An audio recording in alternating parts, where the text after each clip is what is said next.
أوصيكم عباد الله ونفسي بتقوى إن شاء الله. إن شاء الله. أوصيكم عباد الله ونفسي بتقوى إن شاء الله. أوصيكم عباد الله ونفسي بتقوى إن شاء الله. Azmir dari awal wakil si Musbawari si Sunan si Armia. Armia.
Binati niya, amantu billah, magparatsaya ako sa Allah subhanahu wa ta'ala, Tuhan sa bunal.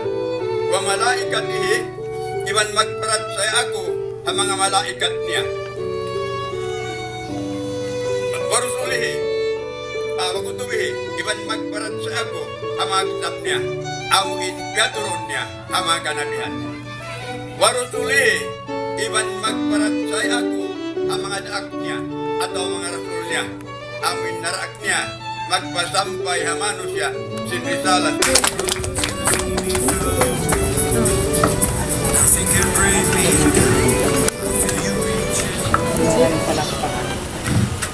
Bismillahirrahmanirrahim. Salatu wassalamu ala khairil hakim Muhammadin wa ala alihi wa ashabi ajmain. Assalamualaikum warahmatullahi ta'ala wabarakatuh. Unang-una, nagpapasalamat po ako sa Panginoon Allah dahil kung hindi po nang dahil sa Kanya, hindi po mangyayari ito. At saka po, nagpapasalamat kami sa mga magulang ni Armia at sa mga kamag-anak niya na nandito ngayon, nagmula pa sa Mamapasapan o Maguindanao. Palakpakan po natin sila.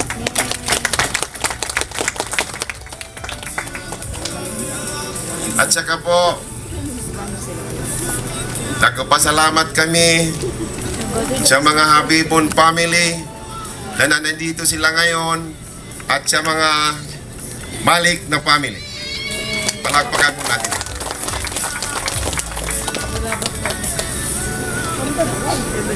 At lalong-lalo na po sa lahat ng ating mga sponsors.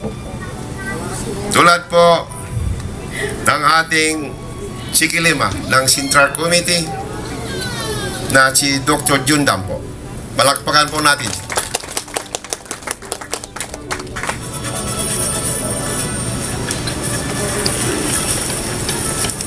At saka po, nagpapasalamat din po kami sa head ng security committee ng Suksajin na walang iba po kung hindi si Dr. Ronnie Puntuan. At ang kanyang may bahay po, chairwoman ng Turul Mobile ng Suksajin na si Baywala Diwata Butuan. At ang aking pong kaibigan, Kami sa lugar man sa China. member ng Security Subcommittee na walang iba po kundi si Samsudin Asari. Kumbaga yung civil. At head ng Security Subcommittee Davao Peninsula, Alim Ahmad Mamunas po.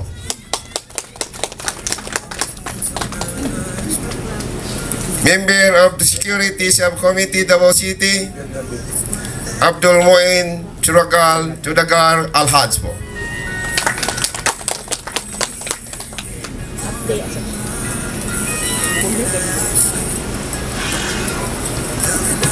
At member of the Security Subcommittee Davao Peninsula, Ustad Shakar Luho Al-Haj po. Jakera. Emilit, Chairman ng Ikakos. Walang iba po kung hindi si Haber Jabel Al-Haj.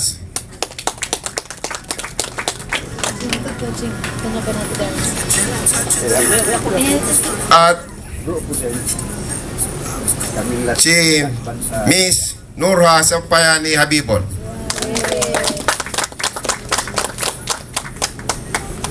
At saka po, ito si Ervin Paul Inimincho, Barangay Kagawad ng 31D. At saka, ang aming punong barangay po, ng Barangay 31D, na si Nathaniel G. Rapat. Mamaya na po natin banggitin yung mga ibang sponsor natin kasi wala pa dito. So, maraming salamat sa inyo po ng pagdalaw nyo dito sa araw na ito, sa kasal ng aking anak. Nagpapasalamat po kami sa inyong lahat. Ang may bigay ko lang po konting mensahe sa aking pong anak na si Azmer. Anak, ngayon pumasok ka na sa isang relasyon na marami kang dapat tungkulin at kampanan. At saka po, huwag maalis sa inyo ang respeto sa isa't isa. Kung gusto mo at anak, Azmer, irespeto ng asawa mo si Armia, kailangan irespeto mo muna ang sarili mo. Ang ibig kong sabihin, may Armia ka na, huwag ka na maghanap pa ng Aramina.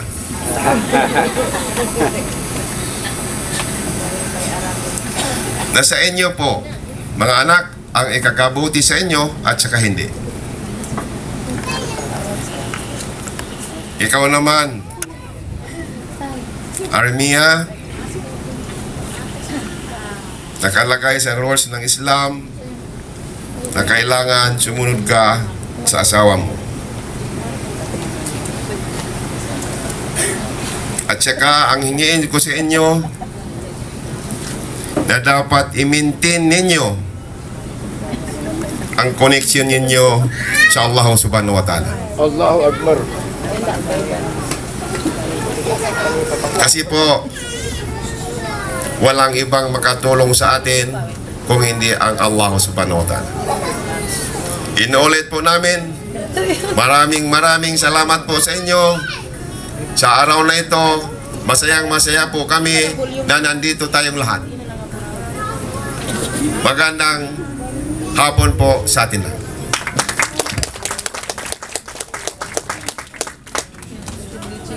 Maraming salamat Mr. Rochi Cadel for the at salawat sa ating mahal na propeta sallallahu alaihi wasallam. At pangalawa, ipaabot ko ang congratulations ko sa aking kapatid at barakallahu fikuma at wa jama'akuma fi khair. Hingin natin sa Allah subhanahu wa ta'ala bigyan ng baraka ang kanilang pagkasal at kanilang future. Ito po ang pagkasal at pagbuo ng pamilya. Ito po ay isa sa mga inutos ng propeta sallallahu alaihi wasallam. Sabi niya, ya ma'syar ash-shabab, man istata'a minkum al-ba'a falyatazawwaj. So, ang mahalaga dito mga kapatid, kung pasok tayo dito, kailangan ipatwid natin ang niya natin. Gawin natin ang niya natin. Tayo ay magbuo ng isang pamilya na susunod sa utos ng Allah subhanahu wa ta'ala at sunnah ng propeta sallallahu alaihi wasallam. واحلل عقدة من لساني يفقهوا قولي اللهم أرنا الحق حقا وارزقنا اتباعه وأرنا الباطل باطلا وارزقنا اجتنابه ثم أما بعد السلام عليكم ورحمة الله تعالى وبركاته. Una sa lahat, congratulations po sa dalawang mag-asawa. Barakallahumma lakuma wa baraka alaykuma wa jama'a bainakuma ala khair. Siguro yung sinabi ni Ustaz Adib, mahirap na yon dagdagan. Pero dahil nautusan po tayo magbigay ng kunting salita na naobliga po tayo magbigay inshallah.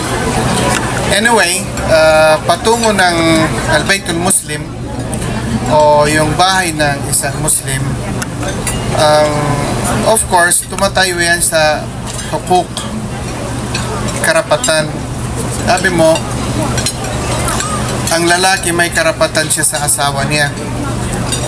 Yung asawa o yung wife, mayroon din siya karapatan sa kanyang husband. Pero mahal kong kapatid, ang bahay hindi siya tumatayo sa defined karapatan ng bawat isa. Pero ang bahay ng Muslim, tumayo siya sa pagkaintindihan. Pagkaintindihan, ibig sabihin, sometimes maka-encroach yung babae sa area na defined na karapatan yun ng lalaki. Na wag siya kaagad mapikon, wag siya kaagad. Hindi. Pagkaintindihan yun. At ganun din, sometimes ang lalaki, makapasok din siya sa territory ng wife niya na wag naman yun palakihin. Magkaintindihan. Sometimes, or most of the time, yung life, hindi siya na-define na ano talaga yung sayo at sa kanya. Ma-define siya sa understanding. Ang pagpatayo ng bahay, yan ang cornerstone ng pagpatayo ng bansa. Yan na dapat natin malaman, malaki yan pagbabago sa buhay ng lalaki at babae yung magkaroon ng pamilya. So dapat handa po tayo mag-face ng challenges. Ang una, lahat ng nangyari before the marriage does not count. Ang totoo, what comes after. Bakit? Isa doon, ang lalaki comes from a different society, halimbawa, from a different family, from a different upbringing. Ganon din yung babae, baka from a different society, different upbringing, different likes and dislikes. So yan ang unang challenge.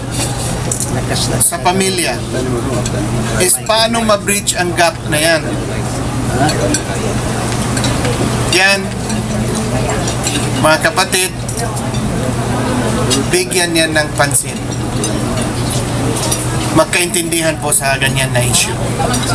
Another, kapag magbigay na ang Allah subhanahu wa ta'ala ng rizq, magkaroon ng anak, another challenge na yan at pagbabago sa buhay ng mag-asawa. Iba naman ang challenges niya, those things na kailangan pagkaintindihan ng dalawang mag-asawa.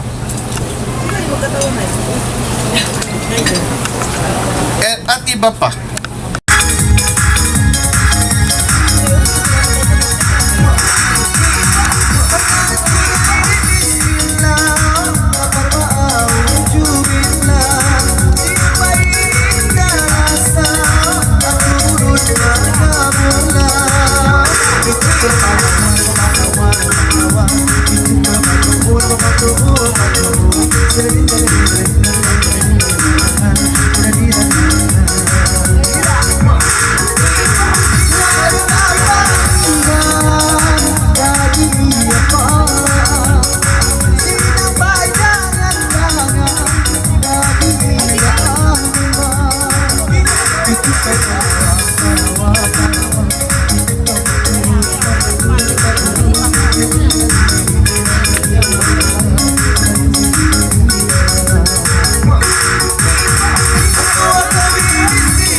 Mong isaksak